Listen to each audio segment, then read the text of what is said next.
How Islam began in under 10 minutes. Not a problem. We've started. Okay, so travel back in time with me to a land far, far away and long, long ago. Mecca and Arabia, about the year 570. Mecca is important for 2 reasons. 1, the Kaaba is there, an ancient temple built to worship God. And 2, Muhammad, peace be upon him, was born in Mecca. Now, problem. I can't show you Muhammad because it wouldn't be right. I'll tell you why in a bit. But in the meantime, here's his name in Arabic. Nice. Back in the day, Mecca was a lawless place. The only way to be safe was to have backup. Lots of rich big brothers who'd beat up anyone who got in your way. So the place was ruled by the most powerful families who could do pretty much what they wanted. And religion didn't help. By this time, the Kaaba had been filled to overflowing with 360 idols that did nothing to help anyone. So it was a tough place to grow up if, like Muhammad, you were a poor orphan and believed in just one God you couldn't see, like the Jews and the Christians. He called him Allah, the God, in Arabic there. Muhammad's dad died before he was even born, and his mum died when he was just 6. So he was brought up by his grandfather, Abdul Muttalib, and then, when he died too, by his uncle, Abu Talib, who had the respect of the city's ruling families, so Muhammad was safe for the time being. Muhammad started out as a shepherd and then became a businessman, traveling about buying and selling stuff for rich clients. When he did some work for a rich widow called Khadija, she was so impressed by his honesty and skill that they ended up getting married. And for a while, it looked like Muhammad was going places. Well, he was, but not how you think. Every year in the month of Ramadan, different calendar, different names for the months, there was a big party around the Kaaba when people made sacrifices to the idols. Muhammad hated it, so he'd get out of town and sleep in a cave he'd found on top of a nearby mountain. One night, Muhammad's praying to Allah when wham! There's the angel Jibreel, you might say Gabriel, standing right in front of him.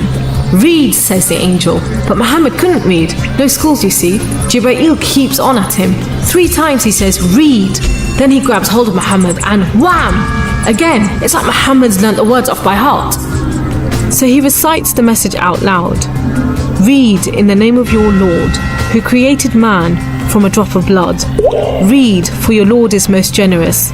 He who taught by the pen, taught man what he did not know. It was a message from Allah.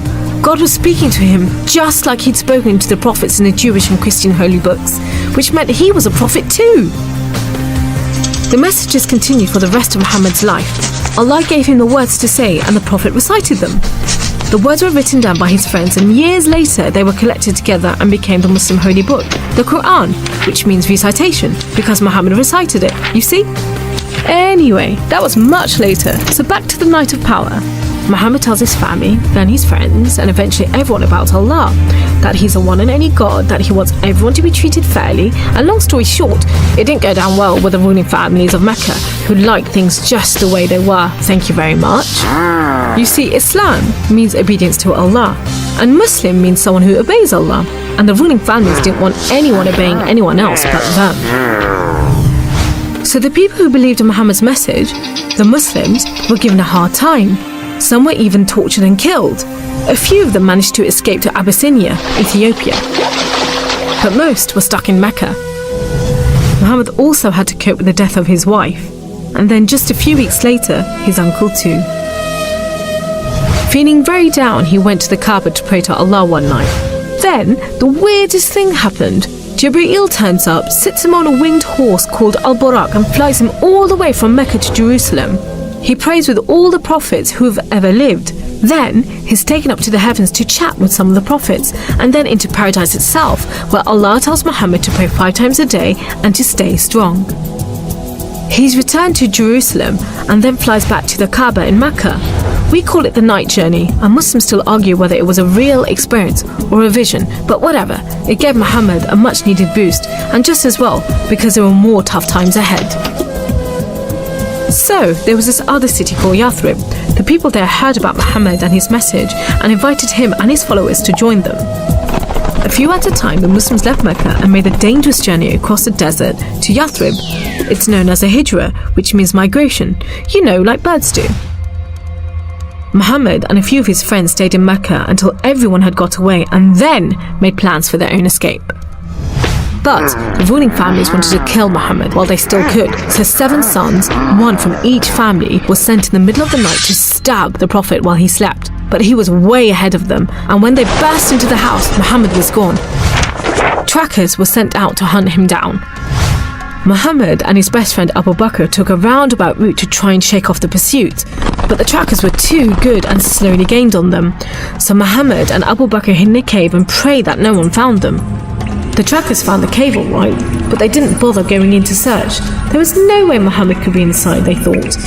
There was a spider's web over the mouth of the cave and a nesting bird at the entrance. He must have given them the slip. So off they went, leaving Muhammad and Abu Bakr protected by a spider and a bird. Muhammad made it safely to Yathrib, which was renamed Medina ul-Nabi, the city of the Prophet, but most people just call it Medina. But Muhammad's worries weren't over yet. There were 3 big battles between the Muslims and the Meccans. First, the Battle of Badr, when Muhammad and just 313 men faced 1,000 Meccan soldiers. Miraculously, the Muslims won. Then there was the Battle of Uhud, which didn't go so well. Some of Muhammad's men disobeyed his orders and ran off during the battle to raid the Meccans' camp, and so the Muslims were outmaneuvered. Then there was the Battle of the Trench.